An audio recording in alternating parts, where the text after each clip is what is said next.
is brought to you by Head Start Basketball. Come up with a few different ways to talk about why you're interested in a job, why you're the right fit for the job, and how your experiences can integrate into a winning formula for that institution. I think so many people fall back to their comfort zone, which is talking about themselves, talking about their background, their career stops, because they've memorized that, right? But what's more powerful is selling a committee or a leader on why you want to be at that institution.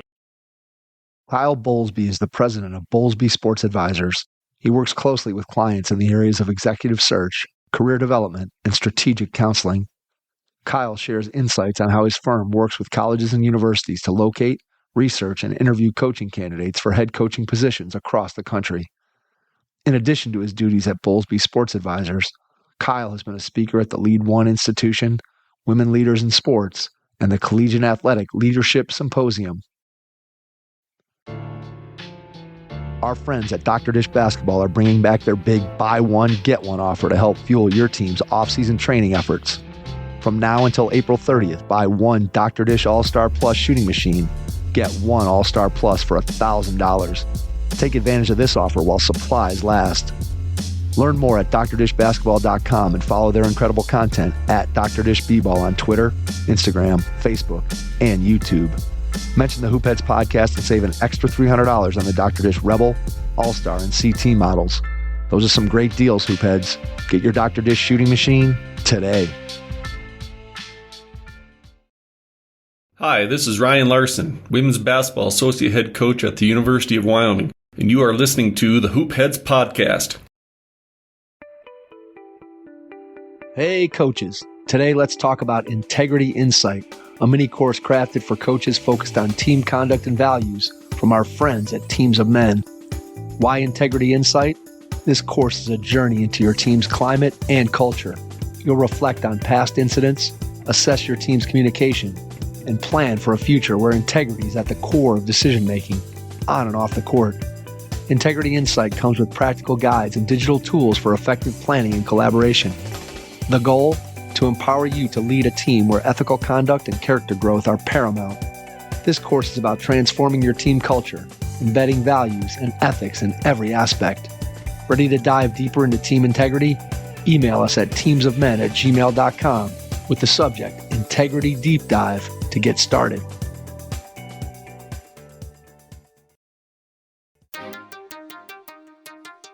Prepare like the pros with the all-new Fast Draw and Fast Scout. Fast Draw has been the #1 play diagramming software for coaches for years. You'll quickly see why Fast Model Sports has the most compelling and intuitive basketball software out there. For a limited time, Fast Model is offering Hoopheads listeners 15% off Fast Draw and Fast Scout. Just use the code HHP15 at checkout to grab your discount, and you'll be on your way to more efficient game prep and improved communication with your team. Fast Model also has new coaching content every week on its blog, plus play and drill diagrams on its Playbank. Check out the links in the show notes for more. Fast Model Sports is the best in basketball. Listen in on this episode as Kyle Bowlsby from Bowlsby Sports Advisors shares insights on how coaches can be better prepared when seeking a new coaching position. Hello and welcome to the Hoopheads podcast. It's Mike Klinzing here with my co-host Jason Suckle tonight, and we are pleased to welcome in Kyle Bowlsby from Bowlsby Sports Advisors. Kyle, welcome to the Hoopheads pod. Thanks for having me, Mike. I'm a big follower. Enjoy your content. Thank you. Appreciate that. Always good to know that there's some people out there listening and you're not just talking into an empty microphone, which is always a plus. So again, we're thrilled to have you on. Looking forward to diving into what you do, how you do it, and how you're able to help coaches, sports administrations, schools, professional teams, just the variety of different areas that you touch upon. Want to start by going back in time to when you were a kid. Tell me a little bit about your athletic background. What do you think eventually ended up driving you into a career in sports? Yeah, I mean, I think it starts with just probably the family lineage. Grew up in a big family, the youngest of four, and having my dad be a director of athletics from the moment I arrived on this earth, college athletics was everything I knew as a kid, ranging from, hey, holidays were spent at college football bowl games, spring breaks were spent at NCAA men's and women's basketball tournaments, NCAA wrestling tournaments. So, college sports is everything I knew growing up. And so I always had a passion for the NCAA, college athletics, the sports business. I tried to escape it when I graduated from the University of Iowa. I went into commercial real estate for about 5 years, but kind of always had this pull to get into college sports. And after doing real estate for about 5 years, I said, hey, I got to get out of this, chase a passion. Moved to Chicago from San Diego and got my master's degree at Northwestern in sports administration, while simultaneously switching my career from real estate to sports consulting. After doing some sports consulting for 2 or 3 years, I had an opportunity to go work at Korn Ferry International within their sports practice, which at the time was the leading sports practice in the world for executive search, and kind of cut my teeth under Jed Hughes, who was a pioneer in sports consulting. And, we had the opportunity to work on a wide range of searches stemming from, hey, NFL GM head coaching searches all the way to college athletics, ADs, commissioners, head football and basketball coaches. So that felt like home to me. But I also had a desire to focus specifically in college athletics and get away from pro sports. So after being at Korn Ferry for about 5 years, I decided, hey, can I take what I've learned at a big corporate company, put my own spin on it, and bring it to college athletics? And that's kind of what I've been doing the last 5 years within college athletics, of executive search, career development, and then some strategic consulting as well. So, I'm a product of a lifetime in college athletics. Have really grown up around some great leaders, ranging from, Tara Vanderveer at Stanford, Lisa Bluter at Iowa, Dr. Tom Davis at Iowa, on the football side, has had a lot of exposure to, Hayden Fry, Kirk Ferentz, Jim Harbaugh. These are all people that, I knew on a personal level and got to witness kind of their growth at career stops that, my dad was a leader in. And, that kind of gave me the bug to go into executive search. I was really passionate about, looking at cultures, looking at a certain person's skill set and experience, and seeing how those things could align to ultimately bring success to a coaching position or a leadership position in college athletics. So it's been an interesting time to be in college athletics. It's certainly changed a lot since I've grown up around it, but wouldn't want to be doing anything differently. You touched on it a little bit, but the impact that your father's profession and the different things that he was able to do in his career, being involved in the NCAA selection committee on the basketball side. Obviously, he's an AD at multiple schools, including Stanford. He works with NCAA football. Just tell me a little bit more about his influence on you growing up. And obviously you said, hey, I grew up around college athletics, but what exactly did that mean? Where were you? Are you in the locker room? Are you just around your dad's office? What does that look like? Yeah, it's a lot of what you said. For example, I go back to when I was 8 years old. My dad was going through the Iowa basketball search in 1999. So I guess I was 11 years old at the time. But, he drove from Iowa City to Springfield, Missouri, and took me with him. And at the time, I didn't think anything of it. But I was in the hotel suite while he interviewed Steve Alford one-on-one, and I was just kind of in the background, coloring, doing who knows what. But, that seemed normal to me. And now that I'm an adult, it certainly wasn't. Fast forward to his days at Stanford, we hopped in the car when Jim was at the University of San Diego, and, my dad put on kind of a disguise, put his hood up, and we went and watched UC Davis versus San Diego and kind of scouted Jim Harbaugh during one of his last games at San Diego. So I've just had some unique touch points, and certainly what you alluded to, I grew up in locker rooms, literally every Saturday after Iowa football games, I was in the locker room, chatting it up with players, getting autographs, the same for basketball and many other sports. And then even the little things like going on bowl games where you're on the charter plane with the team. It's just been a unique setting for me, and gave me some exposure at a young age that most people don't get. And I think just being around those types of leaders positioned me well to have success in this line of work. Who was your favorite athlete that you got to interact or see on a regular basis when you were a kid? Probably Bob Sanders was the guy at Iowa who was transformational during a time when Iowa football maybe wasn't what they were now. I mean, everyone loved Bob. He was a great person, first off.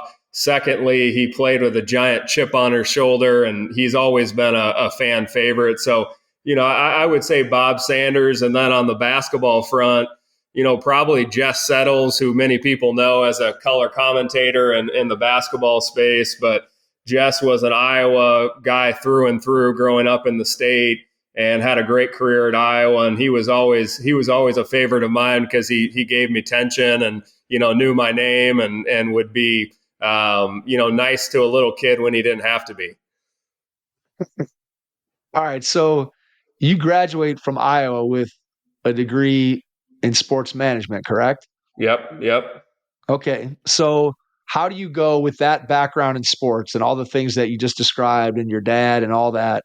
How do you go from, hey, I'm in sports management, that's what my major is, then into commercial real estate? What's the thought process there? Is it more just a case of opportunity? Was it a case of you thought you could make more money? Was it something that just, how did you end up in commercial real estate versus kind of staying in the sports field initially right out of the gate? It certainly wasn't opportunity, because going into real estate at that time was a terrible decision. I mean, it was not a great economic time period, but for me, it was a desire to not take the easy path. I thought going into college athletics, which was the alternative, in my opinion, to going into commercial real estate, it was just an easy path. I could have gone worked at Stanford, probably could have leveraged some connections and gotten into, some good athletic departments, but just thought, hey, coming out of college, this is the time to burn your own trail. This is the time to, think differently, maybe do something different than what you've grown up around. And in a way, it was a great decision, because the culture I witnessed in commercial real estate was kind of like a frat brotherhood. I met a lot of people that were former college student athletes that had excelled in the real estate space. It taught me a great deal about, just hard work, business development, building relationships, many of those things that I've taken with me into my sports career post real estate. So although it was a change in career, it taught me a lot in a difficult period for the real estate industry, made a lot of great friends and took some learnings from it as well. But, certainly have drastically changed paths since that point in time.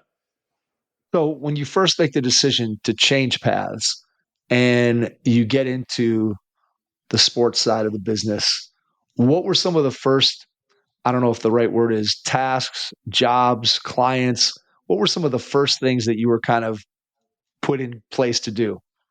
Yeah, I was working for a company called Property Consulting Group out of Chicago that's since been acquired by Legends, which is a big sports property in the college space.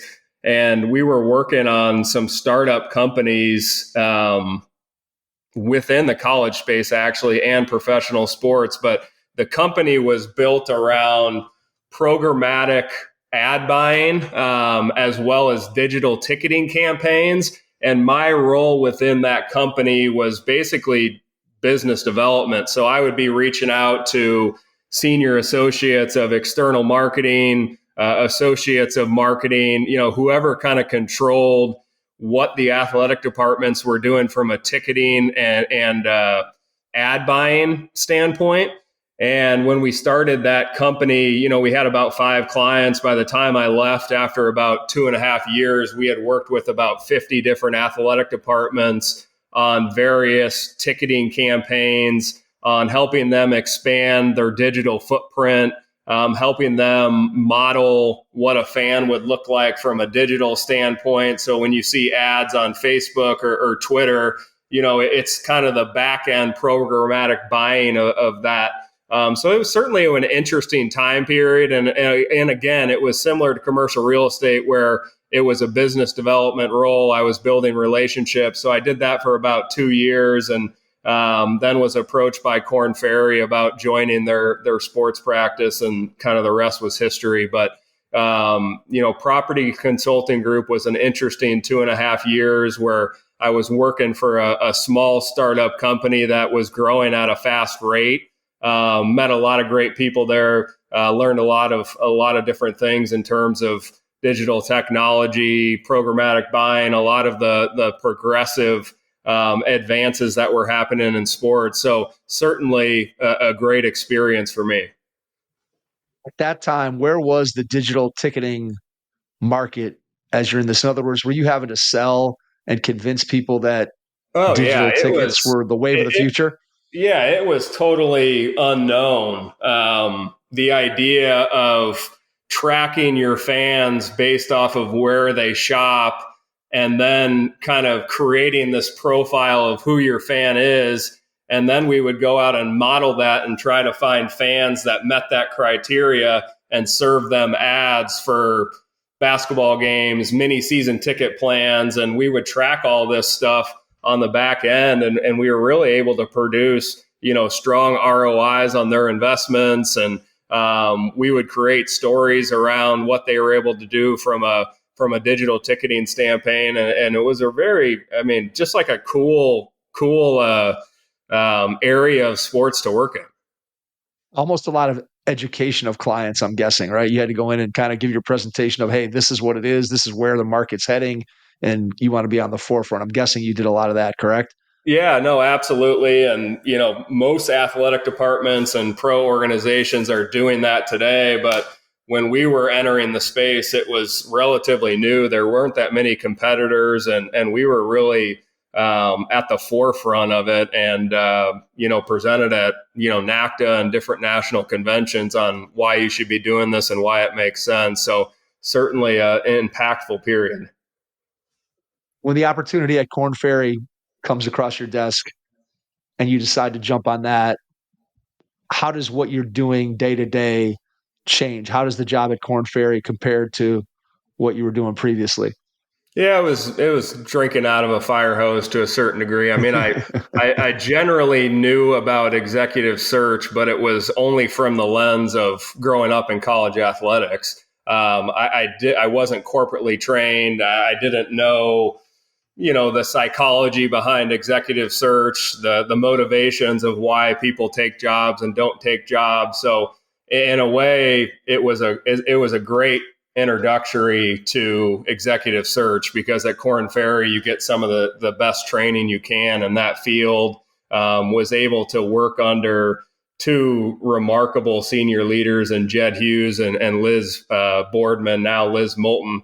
I kind of worked under both of those individuals, and, each had a different, style of how they approached and built teams. But we did a lot of good work. We worked on some high level searches ranging from a head coach of the Atlanta Falcons to Jacksonville Jaguars coaching search, Minnesota Timberwolves GM and head coaching search, several commissioner searches across the sports landscape. So you're getting to deal with, team owners like Shad Khan and different people like that. You're dealing with team presidents on CMO searches. You're dealing with school presidents on AD searches. So it was a chance early in my career to get exposure to some very exceptional leaders in the sports business and higher education world. And if I wasn't under those individuals, never would have had that exposure. So it was a tenure I was ready for, because I kind of grew up around it, but certainly eye-opening working with those types of clients and working on those types of searches. What's a lesson that you learned there that sticks with you today, something that's kind of at the forefront of what you're doing now? So if you can pick it, I mean, there's probably a ton of things, I'm sure, but if you can boil it down to something that you think, man, that's something that has really benefited me as I move forward and ended up opening up your own shop. Yeah, I think executive search, there's kind of a cloud around it.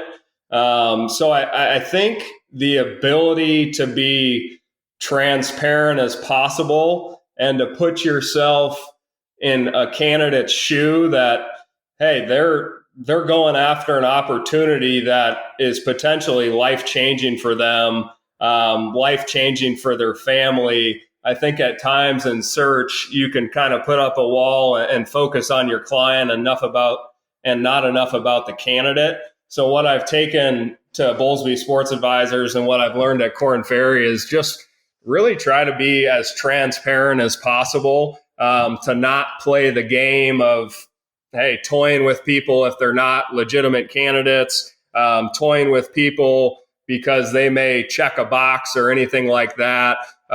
Just to really run a transparent process where people feel and know they're legitimate candidates if they're involved with me, and they're going to get honest and candid feedback, that it's not going to be fluff, and they're going to get something out of a search with me regardless of them getting the position. Anyone that I have in a search would love for them to get a takeaway of, hey, you need to improve in this area. You could have been different here. So, probably the transparency is something I've taken so far in my search career.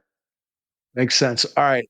How long before you actually made the jump to open up Bowlsby Sports Advisors? When did the idea come to you? How long did it take for you to pull the trigger and get things started? Well, it's an interesting story because I was getting my master's at Northwestern, and my capstone project in my final year ended up being a search business started by me. So it's something I had been thinking about since I got into executive search. I've always had an entrepreneurial mindset. I've always wanted to start a business for myself. And after going to Korn Ferry, I found myself really enjoying executive search, enjoying the placements and seeing some of those searches, produce great results.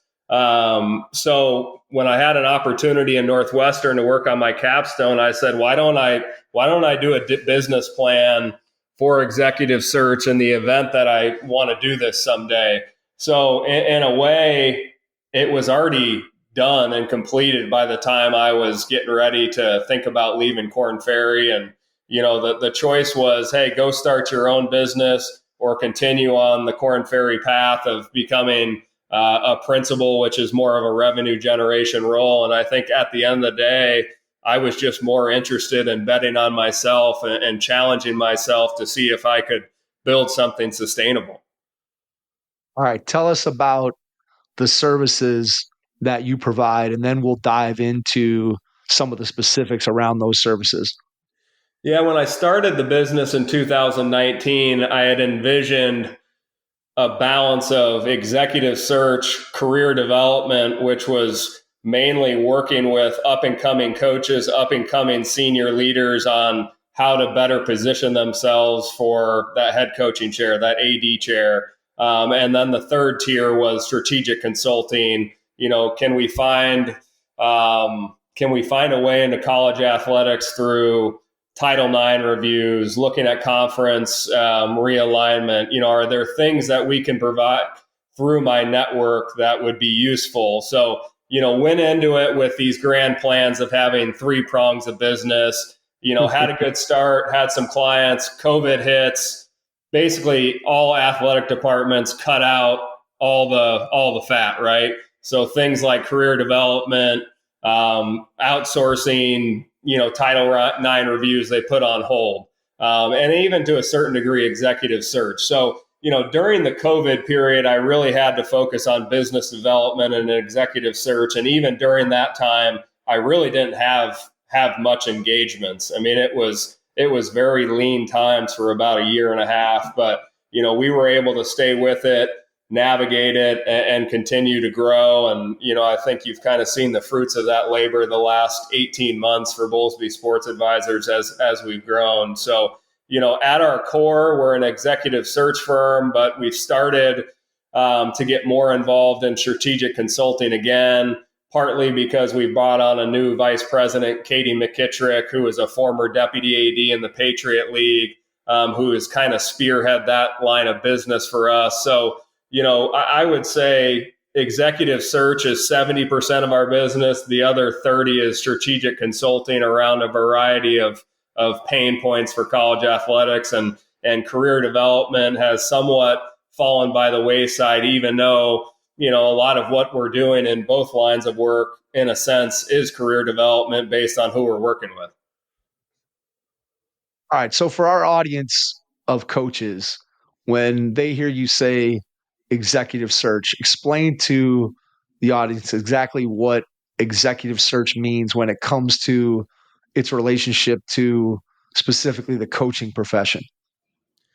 Yeah, specific to the coaching profession, we can be utilized in a multitude of ways. Your prototypical engagement with an athletic department and a university is to be with them from the start of a search to the end of a search. And that ranges in terms of responsibilities and what the school wants you to do.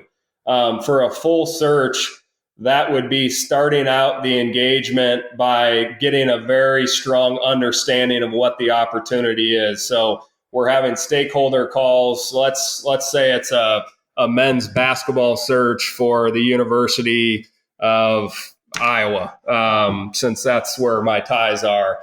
We would engage with the AD. They would say, okay, we have some friends of the program that need to be part of the process. Will you engage them, interview them, come back with findings, talk to our president, talk to other leaders, talk to donors that are in with the program, make sure that we are making people feel included, create an inclusive process that creates buy-in from various stakeholders on and off campus. So, I think the learning phase is the first part of it.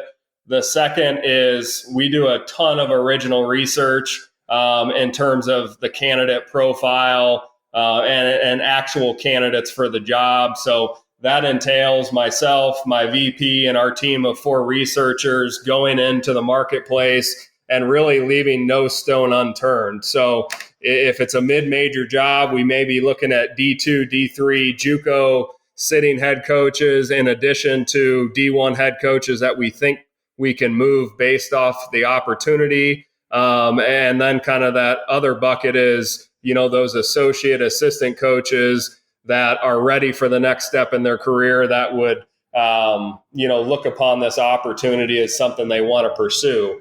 And creating that candidate pool happens 365 days of the year. That's not just us going in and looking at standings in the conference and looking at RPI ratings, but it's really challenging ourselves to get to know a lot of these candidates throughout the year, either through their agents, through personal calls, going to various coaching conferences and conventions, getting to campus to interview them and see them in person. So when searches do come up, we feel like we know them on a personal level. We know what they're about. We know about their reputation in the marketplace. So, in a search, real time, hey, we are studying stats. We're looking at analytics. We're looking at program trends. We're looking at recruiting maps. We're looking at the transfer portal. We're looking at all these different data points, but we're also learning about those candidates throughout the year. So that's a lot of where our value comes from, is our network knowledge of various coaches. So, once we produce that information, those candidate lists to our clients, the next phase is kind of that recruitment aspect of going out and engaging the candidates to see if they have interest in the role, talking to agents, kind of laying out what the opportunity is in terms of resources, budgets, head coaching salary, all those things. And then it's, kind of creating that strategy and process of, hey, is it 8 Zooms? Is it 4 Zooms? Do you know who you want? Do you go fly to them? And behind the scenes, we're creating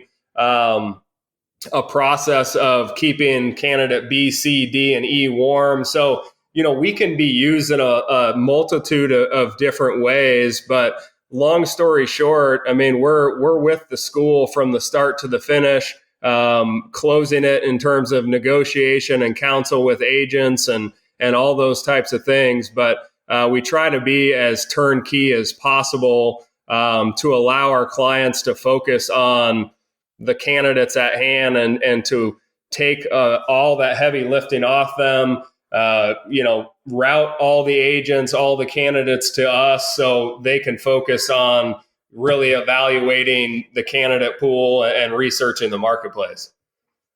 All right. I want to go back slightly to that first part of the process where you're meeting with the stakeholders of the school that's hired you, and you're kind of putting together that profile of what they're looking for. Is it almost like what you mentioned before when you were kind of creating this avatar of a fan for the digital ticketing? Are you almost creating an avatar of the coach that this particular school is looking for? Or how do you think about just creating the profile? Is that the way that you're looking at it, kind of as an avatar? Yeah, I mean, to a certain degree, to a certain degree, you're right. I mean, you're creating the DNA, the criteria, the qualifications that are going to guide you throughout the search, right? And I think why we do that is because it's easy to get into a search and all of a sudden a candidate comes out of the woodwork that maybe doesn't meet those criteria, but hey, they're the hot name coach. Well,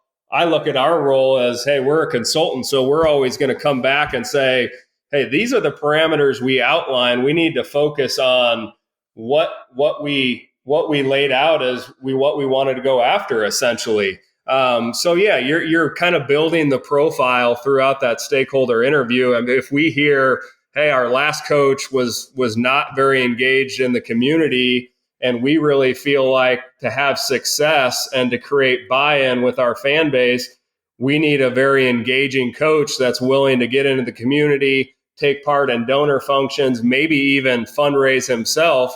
That's going to change how we look at the marketplace and change how we kind of put together the candidate pool. So I agree with what you're saying. What we learn in those findings can certainly dictate the profile, the criteria, and the experience that we're ultimately engaging in the marketplace.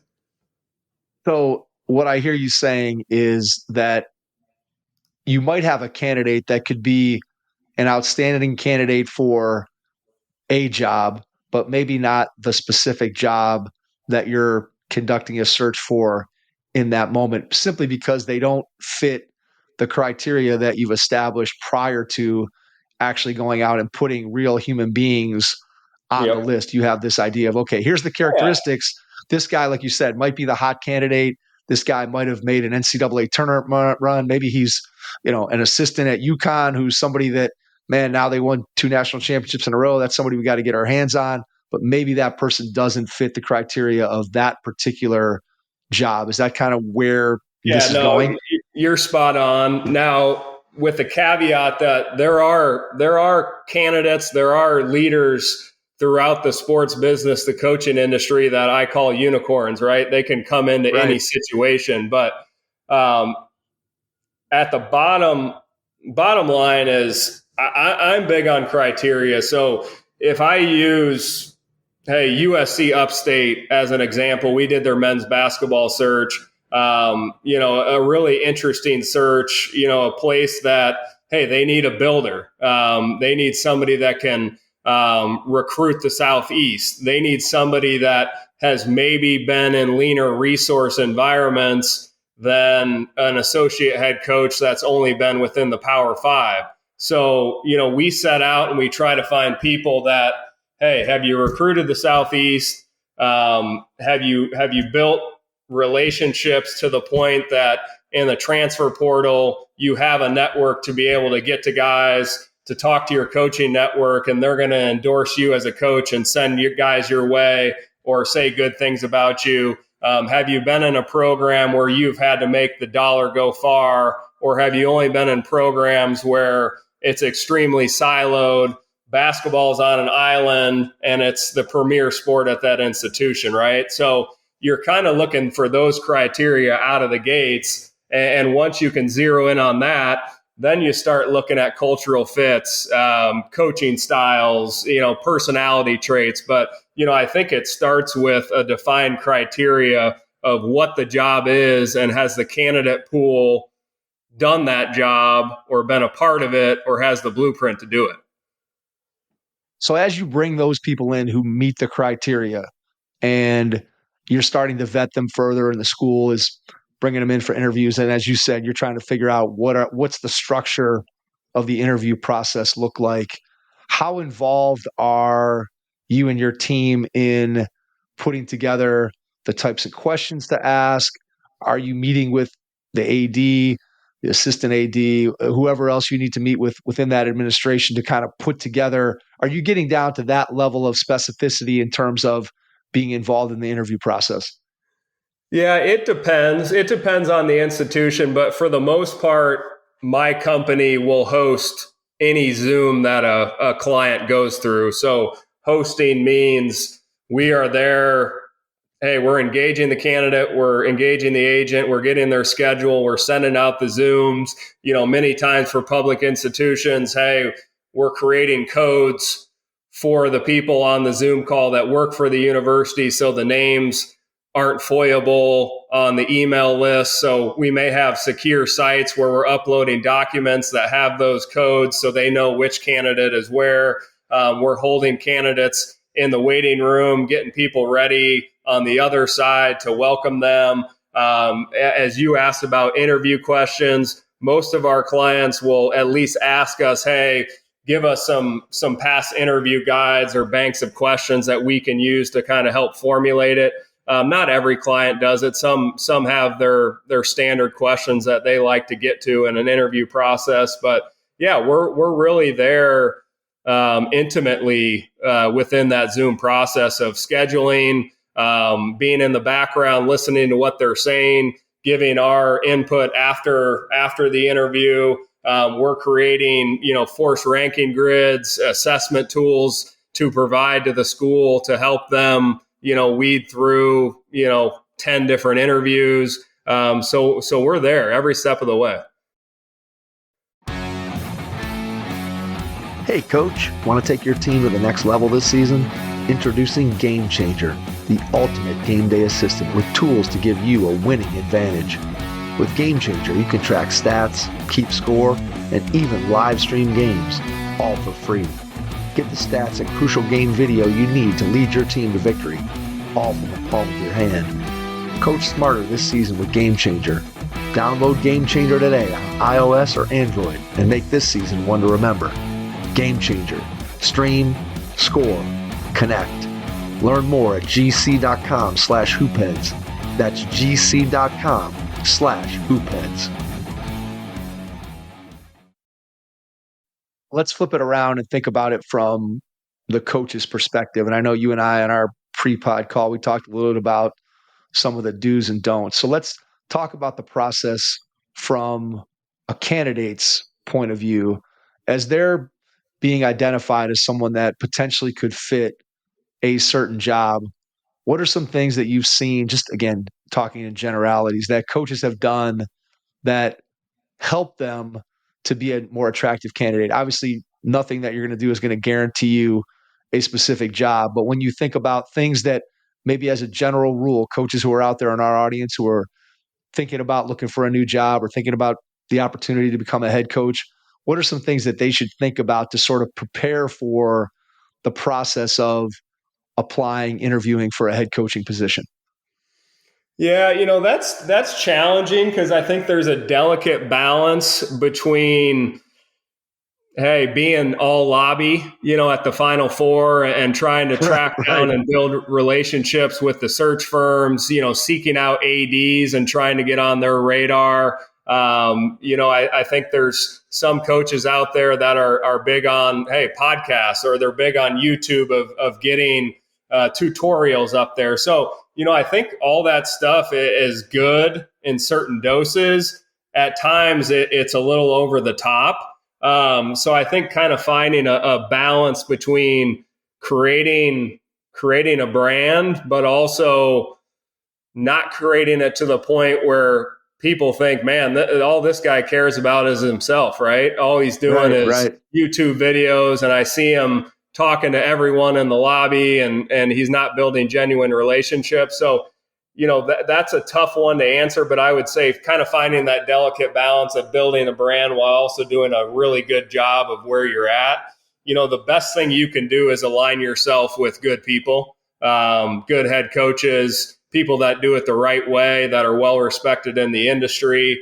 I think in terms of getting involved in the search, one thing that I would recommend not doing is getting 5, 6, 7, 8, 9 people in your network to reach out to an AD on your behalf or to a search firm on your behalf. I think it's important, if you want to do that, to find 1 or 2 credible people that have a, impactful say to reach out on your behalf. And that should suffice. But a lot of these coaches, it's just an endless list of people reaching out. And to me, it's a turnoff. I know to most ADs and presidents it is. So that's another, kind of finding the balance of, hey, this is an impactful reference. And that one person has more of an impact than 9 or 10 people that maybe aren't at that level.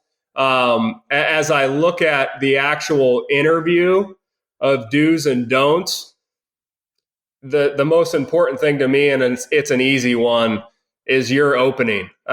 This is where I see the most people fail, whether it's a coaching search, an AD search, or a commissioner search, is using your opening to essentially regurgitate every career stop that the hiring committee, the AD, the president you're sitting in front of has already been educated on by the search firm, by the committee who's created the documents. Your opening is an elevator pitch in some way. I'm not saying it's 30 seconds. It's probably going to be 4 or 5 minutes, but your opening needs to be powerful and attention grabbing, because I've seen so many people lose an interview and not be able to recover from a poor opening.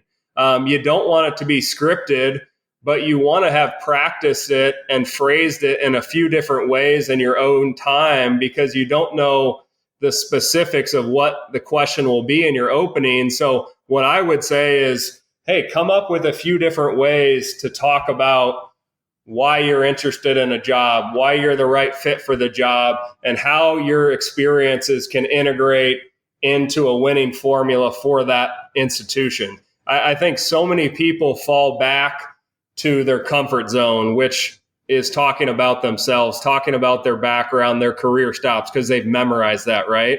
But what's more powerful is selling a committee or a leader on why you want to be at that institution. And I think that is lost on a lot of candidates. I don't know why. I've coached people right before an interview. I'll say, hey, use that opening to tell them why you want to be there, why you're the right person. And sure enough, they go right back to, hey, I was here for 2 years and then I went here for 3 years. And it's just, it's not attention grabbing for a committee. And you got to remember, a lot of times, the people on these Zooms have sat through 5 or 6. So, how are you going to distinguish yourself from the others in your elevator pitch? Your first 4 or 5 minutes of how you really make a powerful impact and a powerful impression on whoever's on that other end.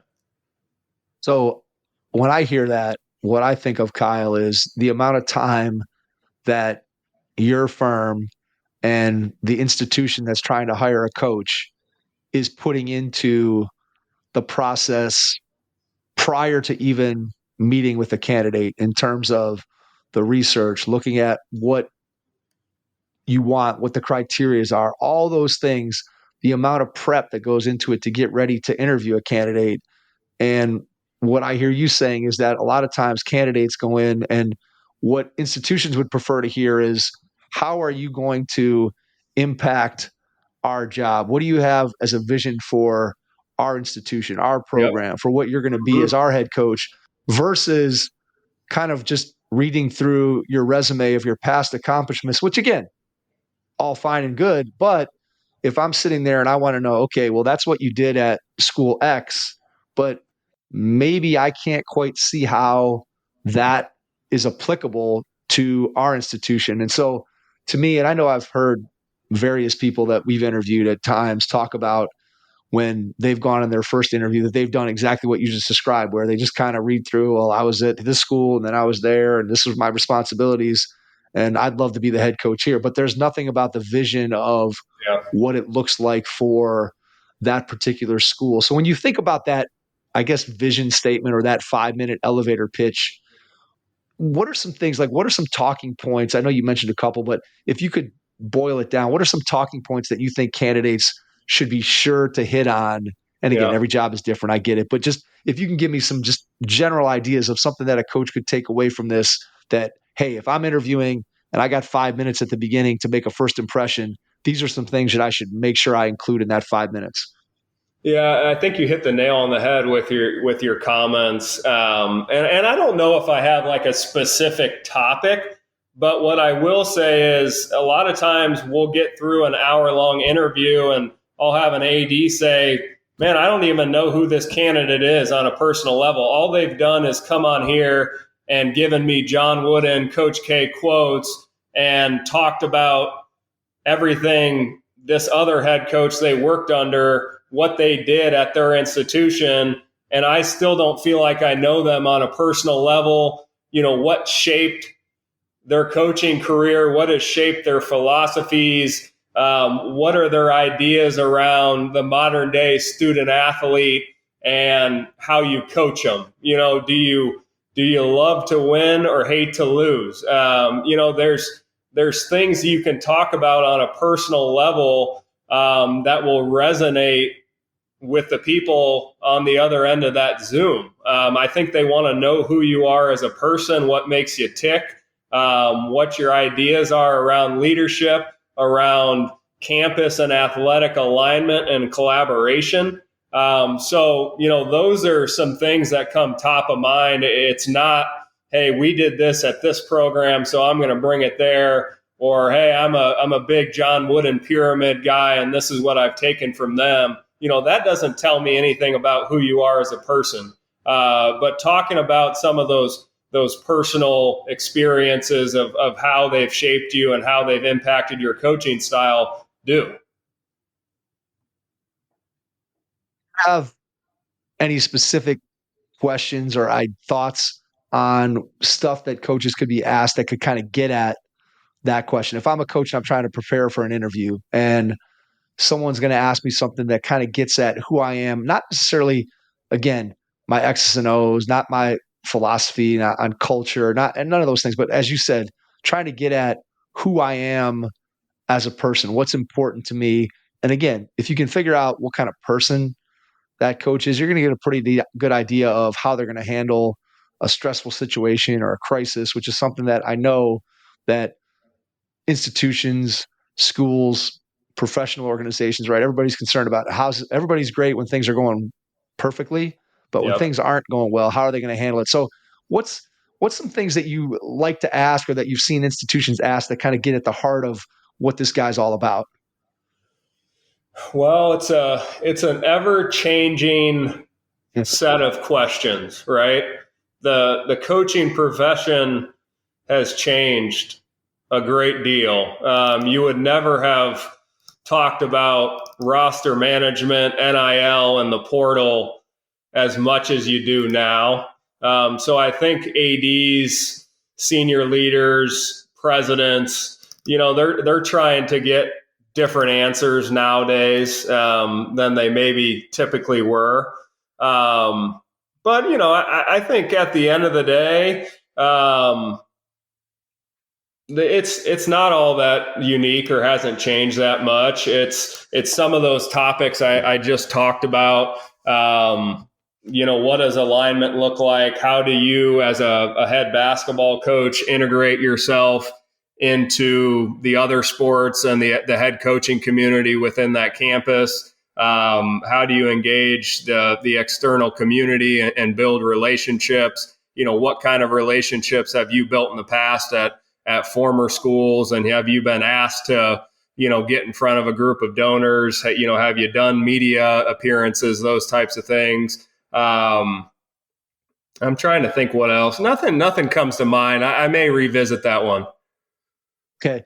So if I'm sitting down and I'm preparing for an interview as a coach, what are some material things that I should be putting together that are helpful in an interview? Because I know some coaches have a coach's portfolio that may put together some of the things, again, specific to the institution where they're interviewing for that job. Maybe they have things about how they would build their culture, how they might handle certain situations, their experience with budgeting, those kinds of things. So is it worth a coach candidate sitting down and putting together an actual document that kind of lays out their thoughts? Should they be rehearsing and going through mock interviews? Just what, in your mind, what makes for someone who's a good interviewee, for lack of a better way of saying it? Yeah, regarding coaching profiles, portfolios, I'm actually not a huge fan of it. I think if you get an opportunity to interview, anything that you would put in that document to send pre or post, you should be able to articulate that in a 1 to 90 minute interview setting, right? So I'm actually not a big fan of sending coaching portfolios. Now, with that being said, if it helps a particular candidate organize your thoughts and to kind of refine some of your philosophies, your pillars, those types of things, I think it's good. It's good practice to, it's somewhat of a business plan, right? So I think it's sound practice to do it. But what I found is the best candidates almost rarely have a coaching portfolio. They're really intelligent and concise in how they articulate all those things in an interview setting. So that's not surprising. Let's flip it back to the institutional side of it. Going through the first round of interviews, you bring in a bunch of candidates. And again, depending on what the process and how it's set up, maybe you interviewed 3 people, maybe you interviewed 8 in the initial process, whatever it might be. What is the conversation like after that first initial round of interviews between you and the members of the institution who are going to end up making decisions? What are you talking about? What are things that often get discussed when you start talking about who are we going to bring back for the next round of interviews?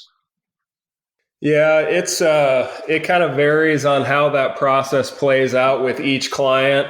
If we're going through the Zoom process and say we have 7 candidates over 2 days, there may be, 15, 30 minutes in between each that an AD wants his committee to kind of break down their thoughts, while there's other clients that say, hey, we don't want to discuss any of the candidates until the end, till we see everyone. And then we have more of an official, hey, let's add an hour on to the last interview and really get into the weeds on, what we thought about their interview. The interview is a data point, right? It can't be the entire thing. And I think a lot of my clients or clients I've seen in the past, like they put everything on the interview, but the interview can't be everything because some people have mastered the skill. Some people haven't done it enough. And some people are just lousy interviewers, but they get in person and they kind of blow people away. So, I think it's kind of guiding clients on, hey, this is one data point. What do the other data points say? Have they experienced the job that you're hiring them to do? Have they been in a resource environment similar to what is at hand? Have they done the community engagement?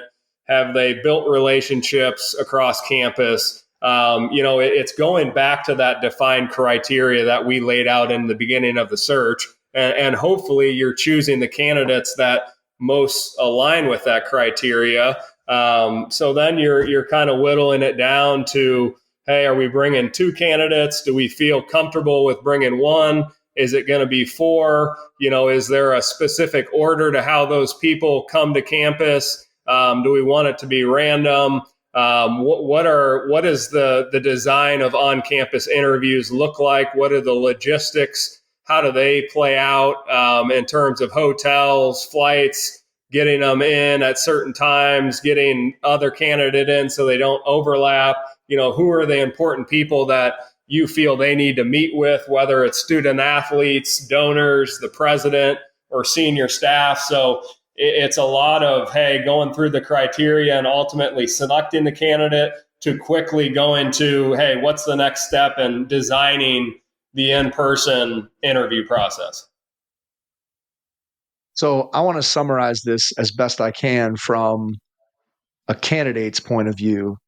And basically what I hear you saying, correct me if I'm wrong, is that the more you can take your resume and what you've done and the experiences that you've had, and then tailor those experiences, those skills that you have, and how they apply towards the job that you are interviewing for and trying to get, that is when you are putting yourself in the best position. When you can take what you've already done and then demonstrate to that institution how it's going to apply to the job you're trying to get and how that's going to lead to success in that job, that's kind of the best position that you can put yourself in. Is that correct? Yeah, I believe so. And if you're a coach that happens to get in the interview process and you don't have the experience that aligns with the job at hand, say a team's coming off, hey, they went 10-22. Next year they go 5-27, and you as a candidate have only been at a program that was successful from the day you got there, but they're winning at a high level. Like, you better have a pretty good answer to how you're going to take a program from the ground and build it up when you haven't experienced that in your career. So, I think it's easy for the guys that are going into an interview that have come from a situation and been part of that growth. It's harder for the guys that maybe are in better situations that are interviewing and they don't necessarily have that experience. But again, I go back to my point, like, you better have a pretty well thought out plan to how you're going to be able to do that and why you're qualified to do that, because your experience says otherwise. How do different institutions view coaches from different levels interviewing at the next level up? In other words, if I'm a Division III head coach and I'm trying to go after a Division II job, or I'm a Division II head coach and I'm going after a Division I job, how do those discussions behind the scenes go with administrations? And obviously it's different at every institution, but just in your experience, for a coach that's trying to jump a level, Yep. do you have any suggestions of how that coach should think about the interview process?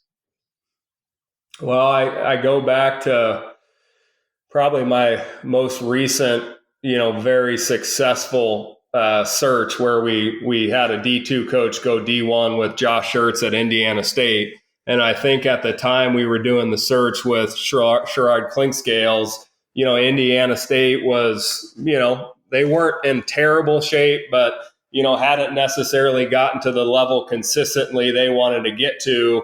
And we wanted to be creative in how we looked at the candidate pool, which meant, hey, we're not just going to look at associate head coaches from Indiana, UCLA, Louisville, that, maybe would look at this as a next step in their career, but, maybe we should be looking at some profiles that have done it before, have been a sitting head coach, but the gap can't be insurmountable, right? And for us, Josh had taken a program at Lincoln Memorial that was not all that well funded, and he had really been part of the growth. He had built the donor relationships. He had articulated a vision of hey, why they needed this, why they needed a new arena, why they needed these benefits. And he's somebody that had grown a D2 program. And in our assessment and in Sherrard's assessment, the talent gap between Lincoln Memorial, who at the time was number 2 in the country in Division II,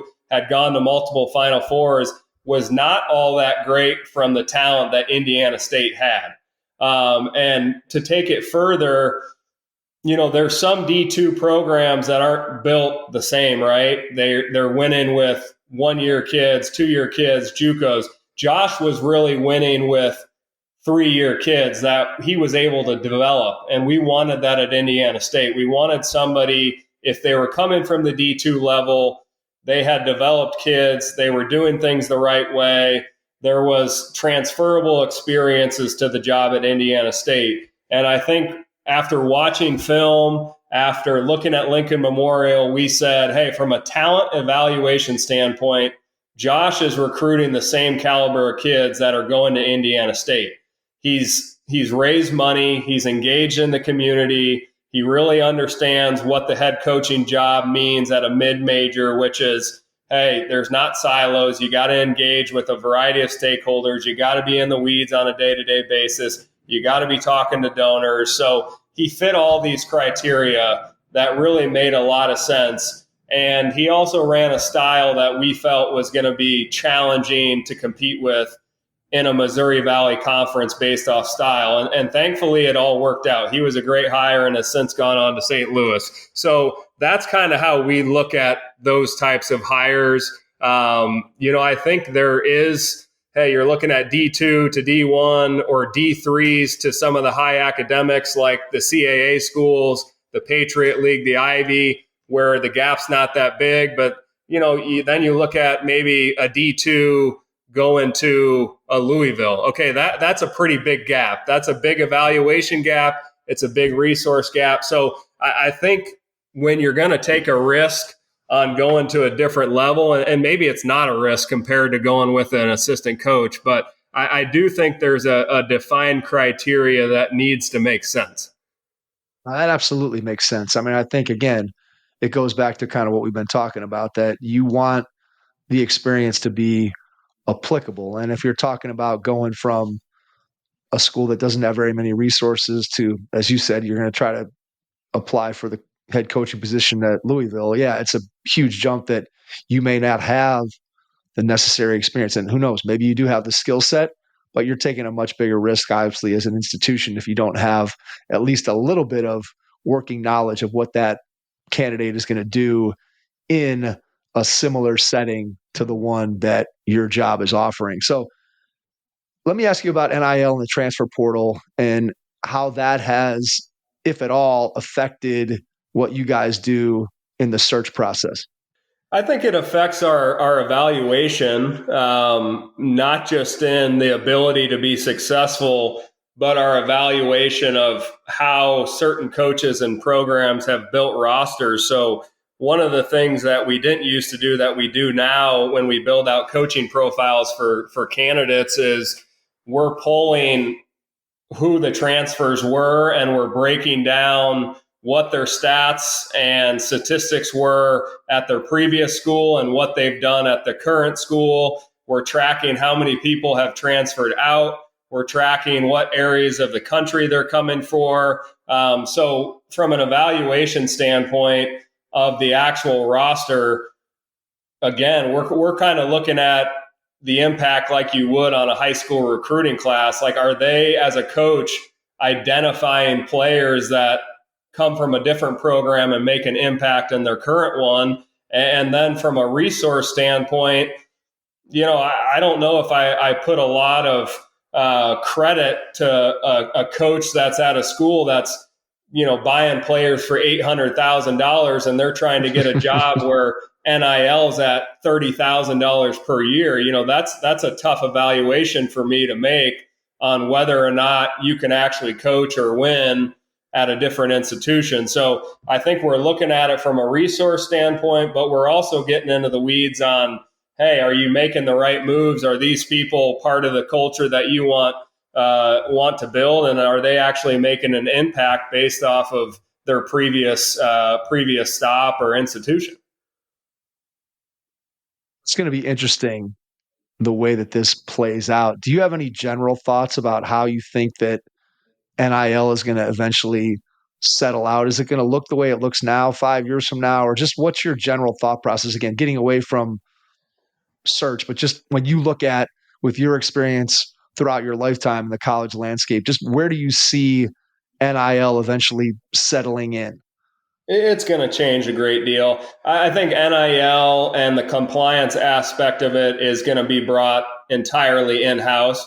I think athletic departments are going to manage their collectives, and that's not new news. That's being discussed all across college athletics in various NCAA meetings. It's top of mind for commissioners. I think it's inevitable at the major level, Power Five, whatever you want to call it, that there's going to be some sort of a revenue sharing model. Now, how that affects, the other 280 basketball schools, I don't know. I'm not, that's well above my pay grade and my expertise. But, I do think collectives are going to come in-house. I don't think it's going to be what it is now, which is NIL disguised as pay for play. I think we'll go back to more of, hey, true NIL, you can get money for autographs, endorsements, selling jerseys, making appearances, but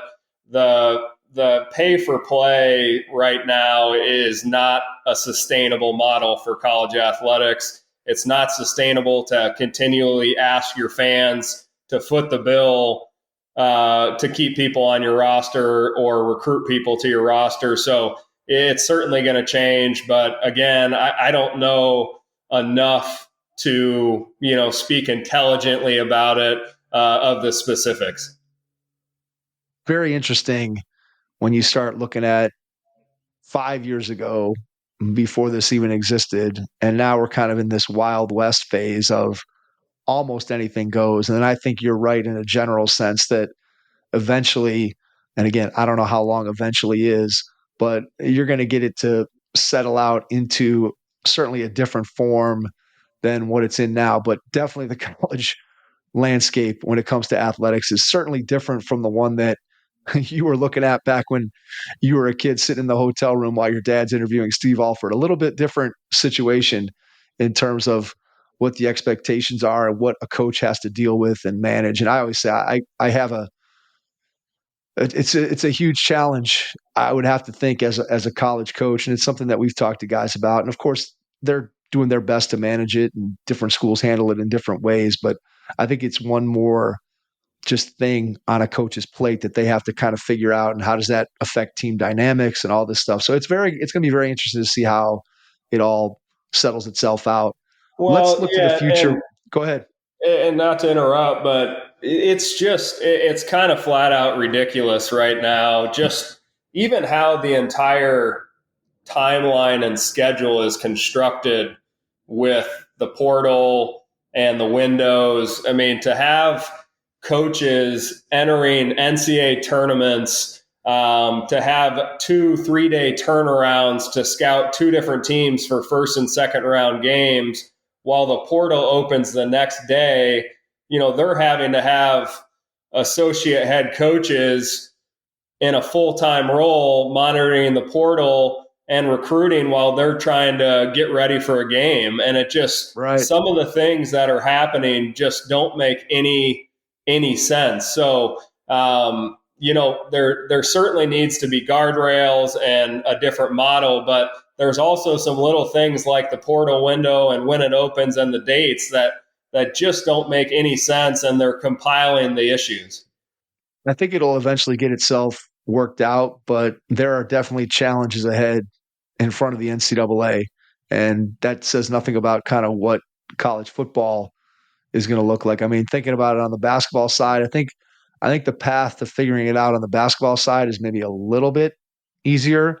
Football, there's such a huge difference between the haves and the have-nots that I'm not quite sure exactly how that ends up playing itself out. But for sure, there's going to be changes all the way across the board to to get this in the best spot for both the athletes, the coaches, and the institutions as well. So it'll be interesting to see where the future goes. And so thinking about the future, when you look ahead with Bowlsby Sports Advisors, where do you see yourself going? Do you see yourself doubling down on the executive search? Do you go back to sort of maybe eventually those 3 tiers, those 3 branches that you talked about off the top that you had kind of envisioned? Where do you see yourself going and taking the firm over the next few years? Yeah, it's certainly centered around executive search, and over the last 18 months, one of my pain points, but also one of the positives is, trying to grow the business while still providing the same level of service, white glove process that I've really pitched to clients and proactively done. So how do we scale while taking on more searches? How do we provide a really great service that is valuable, both from an expertise standpoint and for a financial standpoint to our clients? So, always trying to think about new ways to improve our services, new ways to improve our process and strategy, different ways to analyze, the data, whether it's football, basketball, softball, or tennis, right? It's trying to find trends. It's trying to find criteria that has worked and, basically help clients, A, avoid making disastrous hires, but B, helping guide them to making really impactful ones. Well said. And I think if you can continue to provide that level of service to your clients, you're going to continue to grow and scale and do all the things that you just talked about there. Before we wrap up, Kyle, I want to give you a chance to share how people can connect with you, find out more about what you're doing, whether you want to share website, social media, email, whatever you feel comfortable with. And then after you do that, I will jump back in and wrap things up. Yeah, I would say for me, with the workload and certain times of the year, I'm essentially unreachable from November to about the end of March with football and basketball searches, where I do most of my connecting and building relationships is kind of over the summer. So always welcome those conversations in the downtimes. I'm very active on social media. I feel like in my role, I like to add some transparency to a somewhat secretive industry. So you'll see me talking about different placements, and I also talk about placements that I don't work on. If I see something that, hey, this looked like a great hire, I'm going to give credit where credit's due. I think at the end of the day, I'm kind of I just like to absorb all these different hires, and I like to study them and see why they were done or why they weren't successful, and try to take away learnings from successes and failures, even if I wasn't part of them. So I'm continually talking about different sports topics and hot button issues in college athletics. So you can probably find me on Twitter. Awesome. Kyle, cannot thank you enough for taking the time out of your schedule tonight to jump on and join us. Super informative. I think anybody who listened through the entire episode as a coach, you can take a lot of the advice that Kyle gave and have yourself more prepared for the next time you step into an interview. So again, Kyle, thank you. And to everyone out there, thanks for listening. And we will catch you on our next episode. Thanks. Your first impression is everything when applying for a new coaching job. A professional coaching portfolio is the tool that highlights your coaching achievements and philosophies, and most of all, helps separate you and your abilities from the other applicants. The Coaching Portfolio Guide is an instructional membership-based website that helps you develop a personalized portfolio. Each section of the Portfolio Guide provides detailed instructions on how to organize your portfolio in a professional manner. The guide also provides sample documents for each section of your portfolio that you can copy, modify, and add to your personal portfolio. As a Hoopheads Pod listener, you can get your Coaching Portfolio Guide for just $25. Visit coachingportfolioguide.com/hoopheads to learn more. Thanks for listening to the Hoop Heads podcast, presented by Head Start Basketball.